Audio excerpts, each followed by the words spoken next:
धन्यवाद। लाल सिंह बडोडिया। 2 तारीख को बोलेंगे।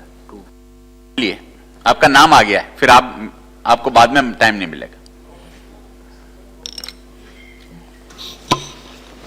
माननीय डेप्यूटी स्पीकर साहब, संसद के समक्ष भारत के राष्ट्रपति जी ने जो अभिभाषण दिया, उनका आभार प्रकट करने के लिए आपके माध्यम से मैं मेरी बात रख रहा हूं। माननीय उपाध्यक्ष जी, नई सरकार आने के बाद जो जनधन योजना के माध्यम से जो गरीब आदमी को बैंक में अपने अकाउंट खोलने के लिए जाने भी नहीं दिया जाता था, उसके सामने अधिकारियों द्वारा मजदूर परिवार के मुखिया को भी बैंक का अकाउंट खुलवाया गया। 5,000 रुपया की क्रेडिट भी दी गई। अकस्मात हो जाए तो 1 लाख रुपया एक्सीडेंट का बीमा भी इनको देने की व्यवस्था की गई और 30,000 रुपया का जीवन बीमा भी अकाउंट खोलने वाले को देने की व्यवस्था की गई।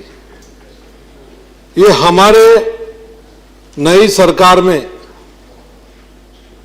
देश के गरीब कैसे ऊपर आए,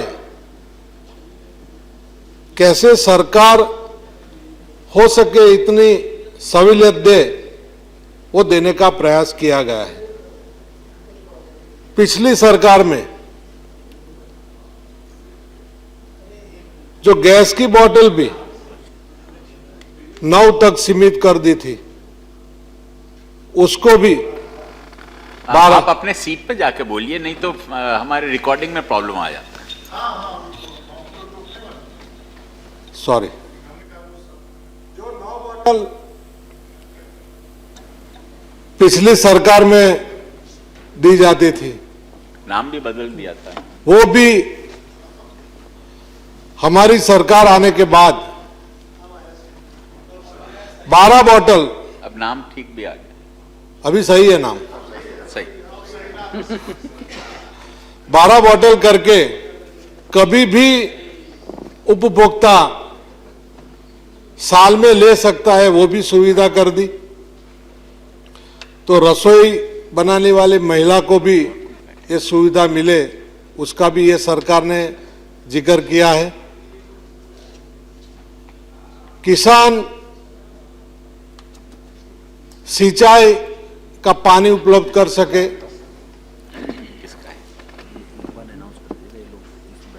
किसान के गांव तक रूरल एरिया में इंफ्रास्ट्रक्चर के द्वारा रोड बने, अस्पताल बने, कॉलेजेस बने, रूरल इलेक्ट्रिफिकेशन हो सके, इसके लिए आज तक जरूर जो परवाना लेना पड़ता था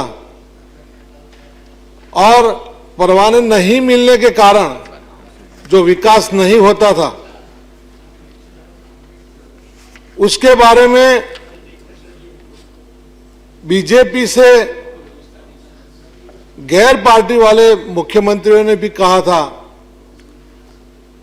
इनके द्वारा नियुक्त किए गए राज्यपालों ने भी कहा था कि ये कानून में बदलाव लाना चाहिए और जमीन अधिग्रहण का जो कानून के बारे में राष्ट्रपति जी ने सराहना की है, वो भी प्रशंसा के पात्र है।